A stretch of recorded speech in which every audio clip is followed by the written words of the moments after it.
What should I do with me?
On a wonderful fall afternoon in the state of Texas, the roof is open, and we've got football from NRG Stadium in Houston.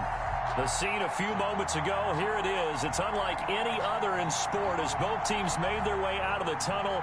These folks are fired up as their guys are ready to do battle between the Cleveland Browns and the Houston Texans. This taken in about 4 yards deep. And the decision to come out of the end zone is going to cost him 5 yards as he's taken down right at the 20.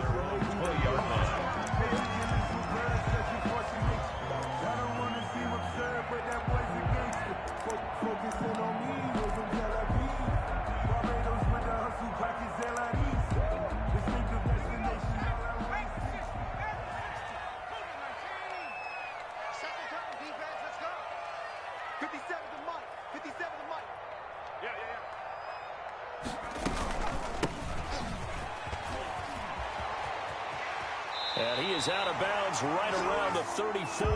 First down yardage on the first play of the drive. Give him 14. Well, there's plenty of real estate for him to maneuver on that run. And let's face it, it shouldn't be a surprise. He's one of the better backs in the league. Had to come into this game with the idea, slow him down. Otherwise, it's going to be a long afternoon. Credit him with a 1-yard gain there to make it 2nd and 9. 1-yard gain brings up 2nd and 9 at the 35-yard line. Play action fake. They'll look to throw. He'll buy some time right. And that is incomplete. A lot of force bearing down on him there. He could not hang on. It's 3rd down. Defensively here, you're facing a top 5 team in terms of points scored in the NFL. So when they're that high powered, you've got to find a way to hold them under 20, because to me that's the magic number. 20 points scored, you give yourself your best chance to win. So if they're up around 24, 28, 30, they could be in some trouble. I think so, because then you turn it into a shootout, and that means your offense has to keep pace. Come on, let's go. Hey, check right 39. On third down, he'll drop to throw. And they're going to mark him down short, maybe by about a yard, if that. They'll get 8, but they're going to have to punt here on the opening drive because that's not enough. They're indeed going for it as they look to throw. He's going to have his running back. It's complete. And he'll be taken down, but not before he gets into enemy territory. A big roll of the dice on 4th and 1, but it pays off. They convert.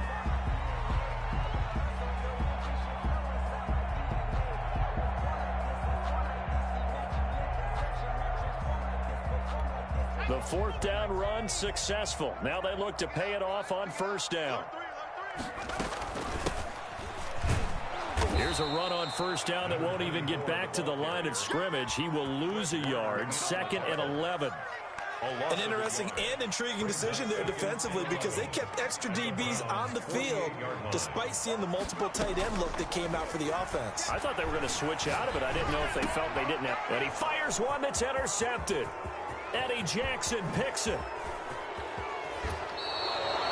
That's kind of a double whammy. I mean, the interception on the opening drive, that's one thing, but to give him this field position, that's another. Absolutely perfect start for this defense. They take the ball away on the opening possession. They know that their offense will get the ball to start the second half. They line them up in field goal position, and to me, they got a chance for a touchdown right here out of the gate. And that run was memorable for only one reason. There was absolutely no place to run with the football. No gaps, no creases, no gain.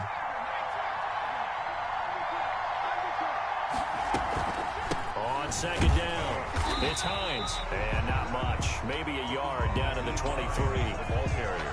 Just not a whole lot of room to operate there on that carry. No, not at all. They did a really nice job staying in their proper places and not allowing any lanes to open up. The chance of wasting this great starting field position, a real threat. This is 3rd and long. From the shotgun, he'll look to throw. And that's going to be incomplete. The contact there enough to jar that ball free, and it brings up 4th down. They certainly had good starting field position on that drive, but couldn't do anything with it after 3 plays. Have to admit that that's a disappointing end to excellent field position. When that drive started, they had 6 points that they were thinking about. In the end, the opening drive, Charles, does yield points. Maybe not the touchdown that they wanted, though. Yeah, but bottom line, they wanted to get something out of that drive, and they did that. 3 points, they won't turn that down at all. Fields it in the middle of the end zone. And that decision to bring it out ends up not being a good one. Costs him about 5 yards as he's tackled at the 20. At their own 20-yard line.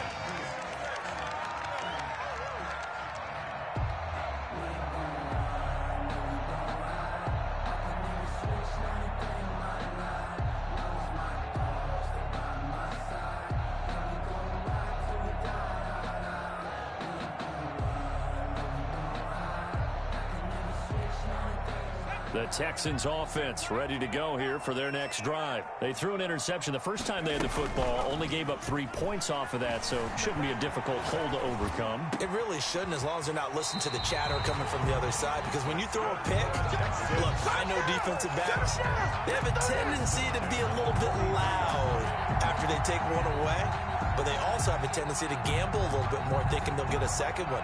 Maybe they can take advantage of that with some double moves. One play has him up past the 40 already, and another 1st and 10.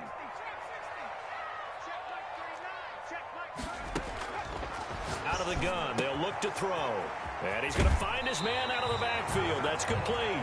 And he's able to take it across midfield before going out of bounds.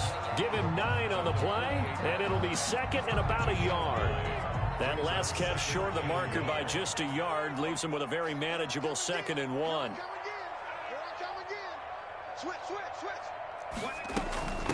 From the shotgun now, here's an inside give. And he'll be taken down at the 44-yard line. 4 yards the pickup, 1st down. 1st and 10 at the 44-yard line. On play action, they'll throw. And the Browns pressure gets to him that time, and he's going to go down. Coming up now on a 2nd and 15 following that sack. At the 48-yard line. Here's a play fake as they set up to throw. He's got his man on the crossing route. Well, he is out of bounds, but not before he's inside the 30. A gain there of 21 yards. At the 27-yard line. Now on first down, he'll drop to throw it. Under pressure, and down he goes. They sack him back at the 36. And no matter what the situation, the O-line just hates that because they feel like they didn't protect little brother back there, right? Man, that's just so difficult for them because just think about every single play. When you decide to throw the football, you're dealing with some of the best athletes on the planet. You talk about guys, if they weren't playing football, they'd be starring in the NBA at power forward. It's a really difficult task. Off the play fake, he'll look to throw. Escaping the pressure right. That's caught by the big tight end, Dallas Goedert. And they'll get 8 out of this before being stopped at the 28. So much goes into a successful play, doesn't it? How about that play action there, freezing the defense just enough to bring the tight end free downfield for the completion.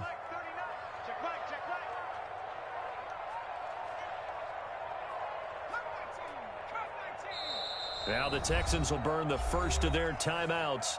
They'll have 2 remaining as we step aside here in this second quarter. 7th play of this drive coming up, but a long way to go on third down.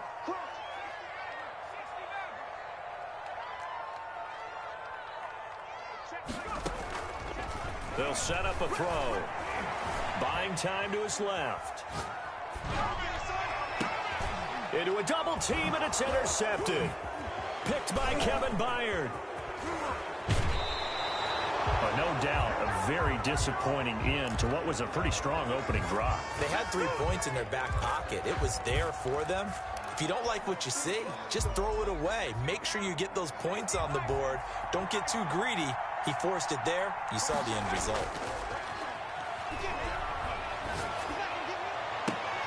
Oh, and a bad throw there. It's intercepted. Picked off near the 44. And, Brandon, this is a real nice job defensively of getting inside a quarterback's head and figuring out, okay, where's he going with the football? Because you can make an educated guess defensively, not all the time, but sometimes. And when you're right, you've got a decent chance of coming away with the football.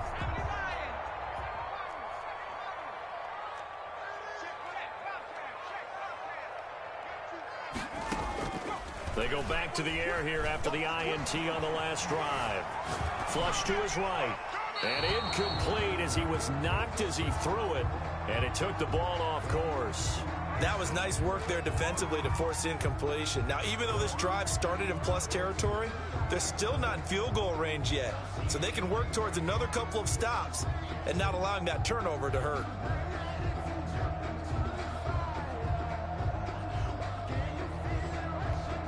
So second down, still 10 yards to go. Ball on the 43.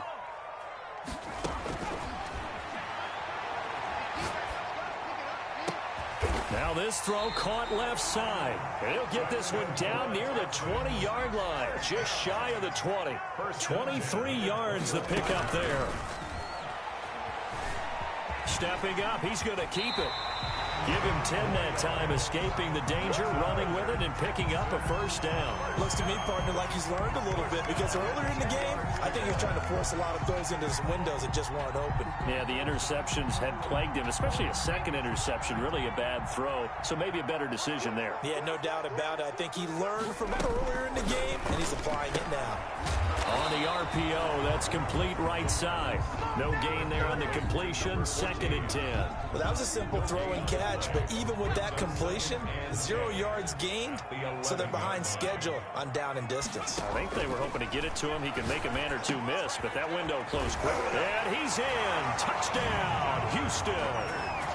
Dallas Goedert, his 3rd touchdown now on the year. And the Texans have taken the lead. The big fella was the recipient there for that touchdown pass, and it seems like more and more the tight end is the guy you have to worry about most in the passing game.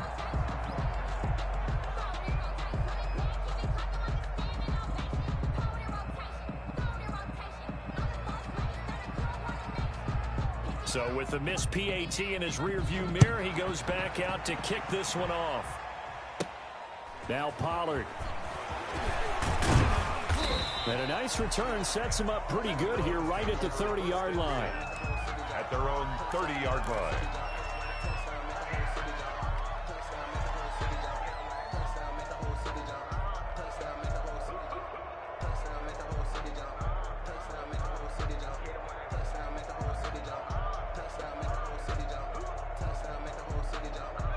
The Browns drive about to get started. It's been an awfully slow start for them. This is their third possession. They don't have a first down yet. So that means they have to change up what they're doing, and for some teams, it's a change in tempo, usually moving it to more up-tempo type of an offense just to try and change their fortunes right now. What they've been doing so far isn't working. Maybe they'll do that. Give him 9 there on the first down completion. Nothing fancy on first down, but a very consistent type of a play. Hit that slant. A lot of people call it an extension of the running game, and it can be if that pass is completed, because you hit a guy on the run like that, he often can go for big yardage. Sets him up nicely for second down, staying ahead of schedule. And he's not even able to get back to the line of scrimmage. Now there's also a flag down, and it's in the area of holding. They'll come up now on a 2nd and long after the hold. They'll look to throw. Rolling to his right. Now on the run. He'll throw it back deep over the middle. Oh, you saw that one coming. It's intercepted. Throwing back across his body. Picked off at the 23. And they will finally stop him as he's down to the 40-yard line. Okay, it's real simple to say from here, but we know that sometimes as a quarterback, you've got to know when to say when and just throw it away. Flushed out to the right, tries to make something out of nothing here, and he winds up floating one downfield that gets intercepted. And the first play of the drive there is incomplete. You could tell they wanted to get that ball downfield, but they had nothing working in the secondary, so he dropped it off to the running back. That one ended up incomplete. So 2nd down and 10. Once again, they'll go from the 40.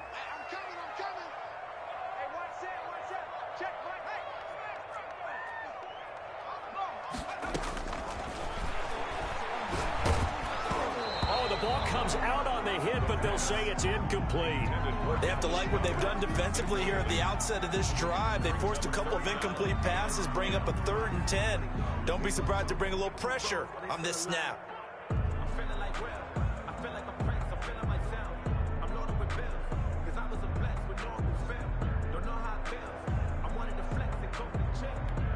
So back-to-back incompletions, and that has them staring at a 3rd and 10. Now they'll throw here out of the gun. And that is incomplete. As his old brain remembers, when I see 5 wide receivers on the field as a defender, I know the ball's coming out hot. They expected it and got there and popped it free.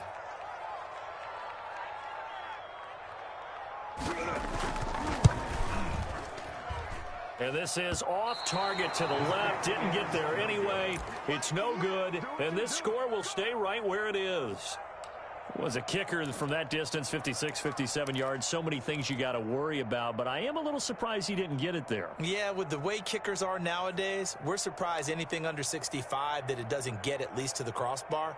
But remember this, you have to drive it a little bit lower in order to make that distance, and you also have to be worried about the interior rush that they can get their hands on it. So that's why those stronger kickers nowadays who can pop it up in the air and still travel and carry it, that's who you're looking for. A nice run there, 9 yards, and it'll be 2nd down.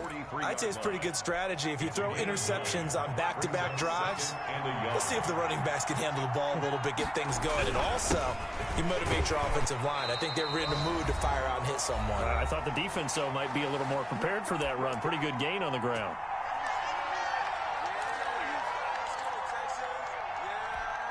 A reminder, once we hit halftime, as we do all season, we'll send it down to Jonathan Coachman in Orlando. He'll have all the stats and scores from games in progress around the NFL. The best multitasker in the business, the coach.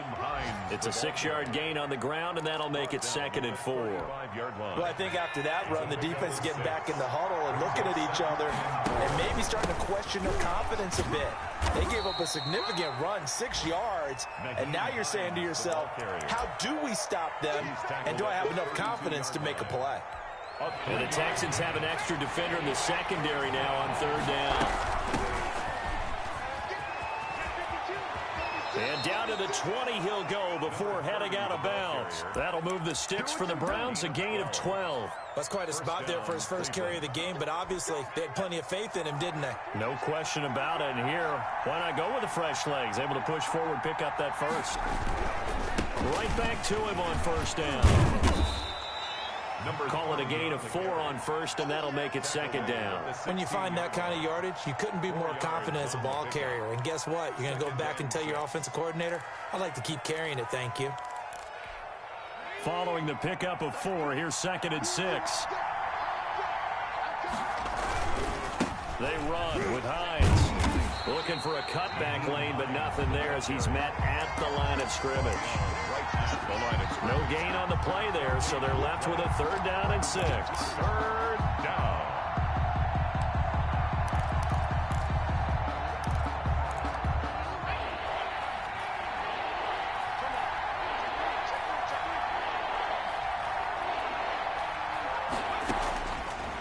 Now a shotgun snap as they'll look to throw.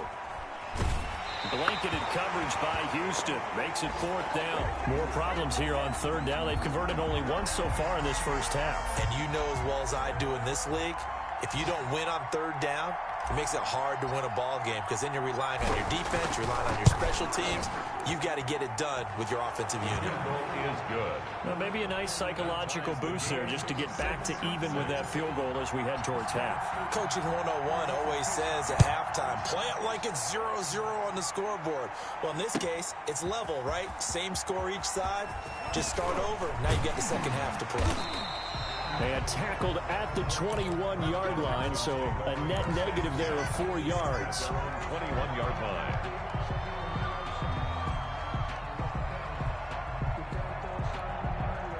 Houston's offense already at the line, set to get going. And with time quickly fading here in the second quarter, not sure how aggressively, offensively they want to play this. I think we'll find out just how much they trust their guys in this situation if they decide to take a shot. On the deep ball. He was covered by Denzel Ward. From the 21, it's second and 10.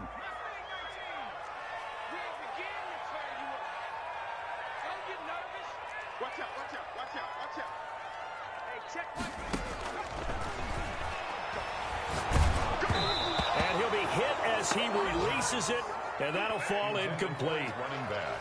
Incomplete. Brings up a third down.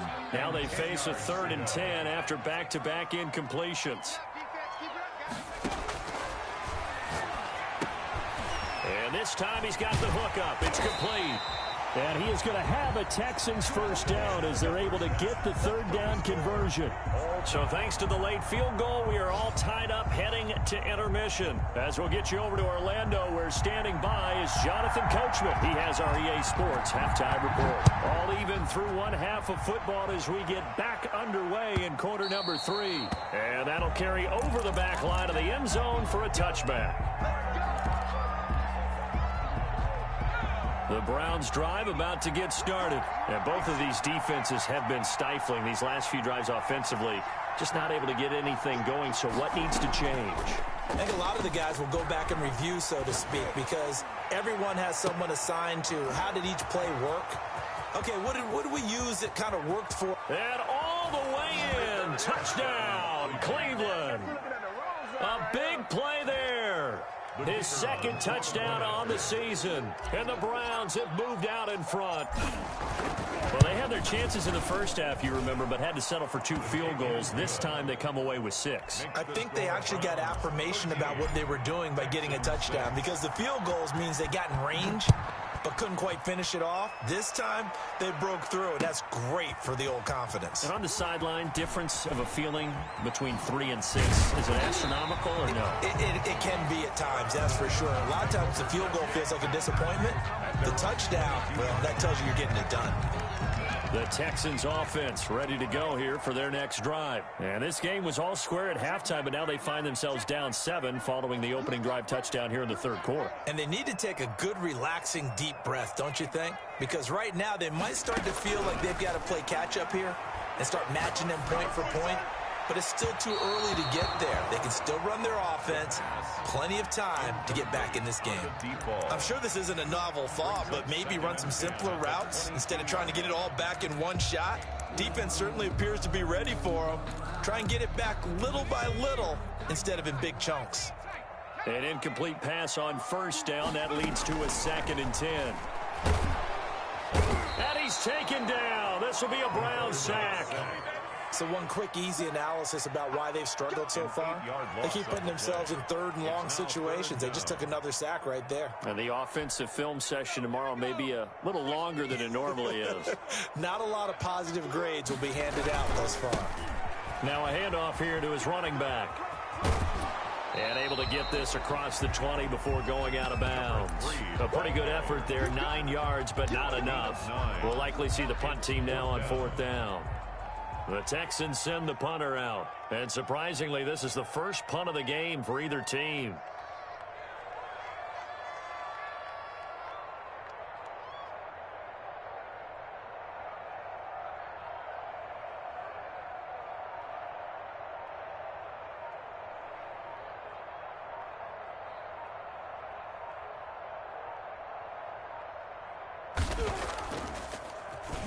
They only punted twice in the win last week as he gets this one away. Taking it about the 36. 7 yards on the return.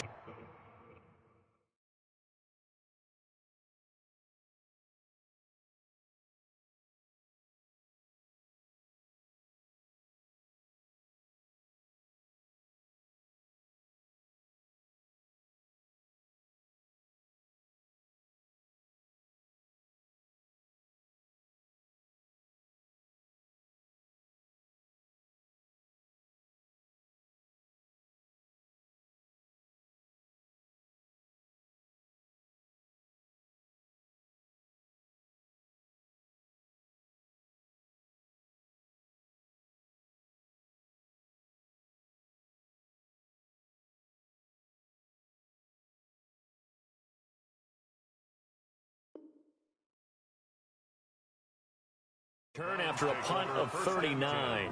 And the Browns will take over 1st and 10.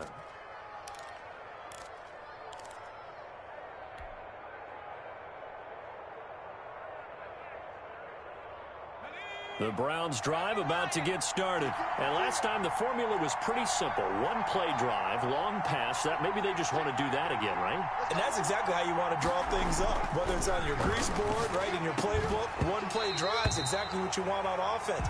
What they have to be careful of is not having a letdown. It was fairly easy last time. They can't expect that going forward. Yeah, we'll see if it's that easy here.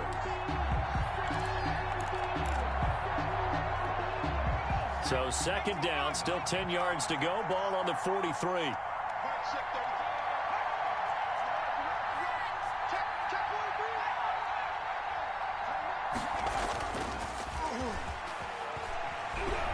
He's going to loft it deep right sideline. It's caught at the 10. And finally out of bounds down near the 10-yard line.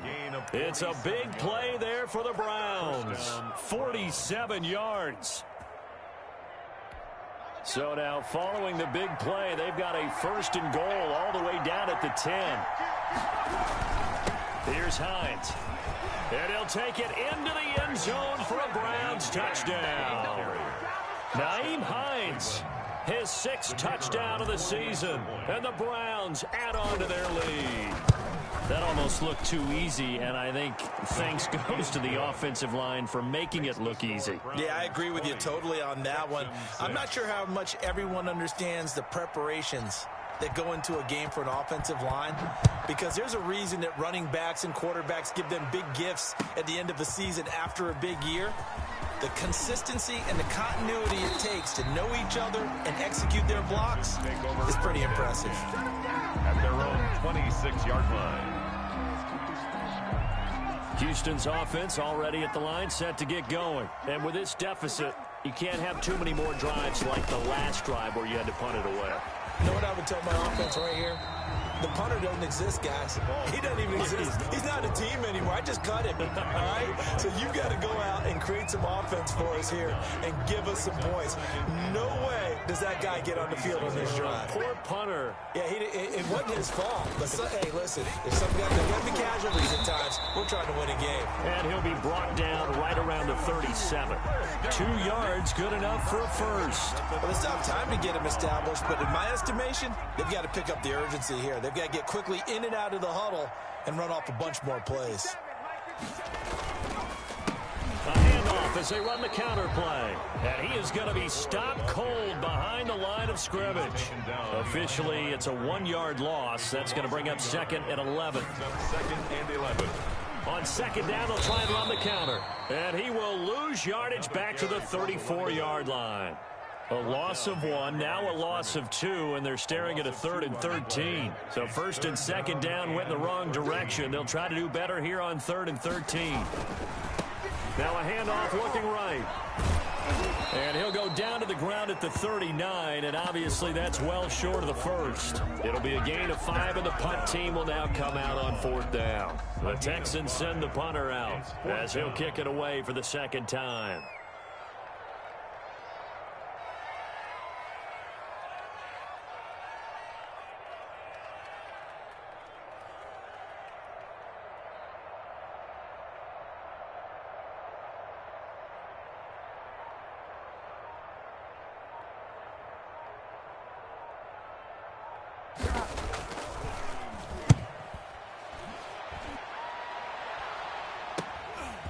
Fielded at the 20.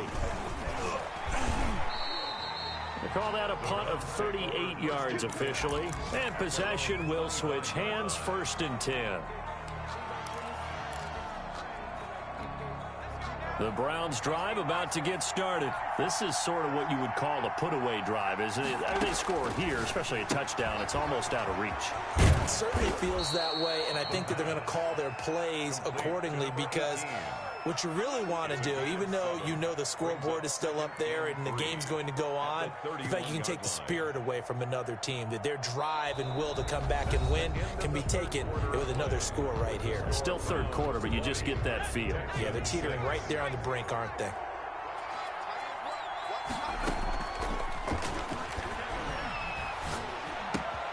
Now the 2nd down throw on target.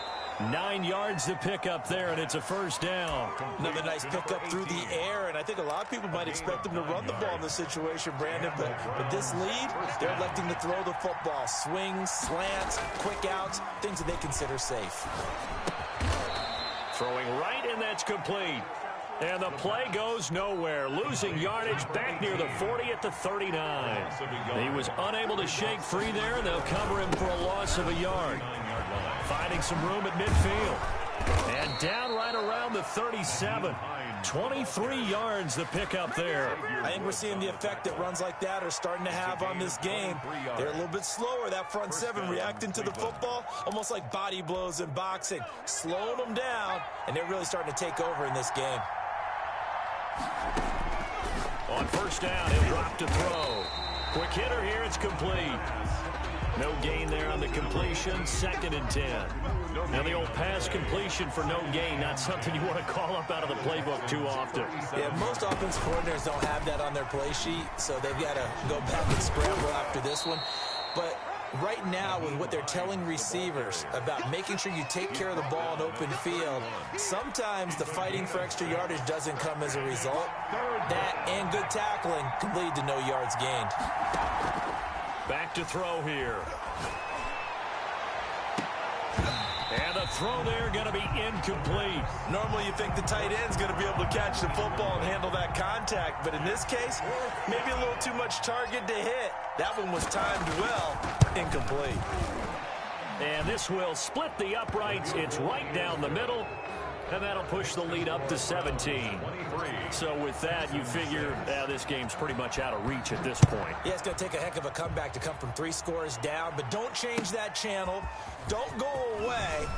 Miracles can happen, and you want to be here in case it does. You're a company man. Aren't I, though? Defensively, you said coming in earlier in the broadcast, the magic number was 20 points for you. That's what you thought they would have to hold this offense to, or less than that. And, wow, they've done that in a big way, haven't they? And not only have they done it, they put themselves in a great position to win this one because holding them down was paramount. If they could get it done, well, guess what? We see the end result. Right now, they have their eye on victory. And leading here in the 4th. It's a gain of 34. So it's Texans football as we welcome you back.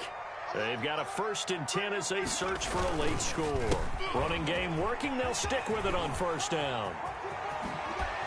And he gets this one inside the 15, just a yard or 2 shy of the 10. 24 yards the gain there, another 1st down as well. From down at the 12, it's 1st and 10.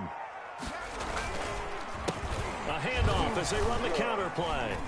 And he'll get this one down to about the 10-yard line. Give him a couple on the carry there, 2nd and 8. At the 10-yard line. A gain of 2 brings up 2nd and 8. A handoff as they run the counter play. And he is met at the line of scrimmage, and he goes down right there. Officially no gain on the play, and they're left with a 3rd and 8. Now 3rd and 8.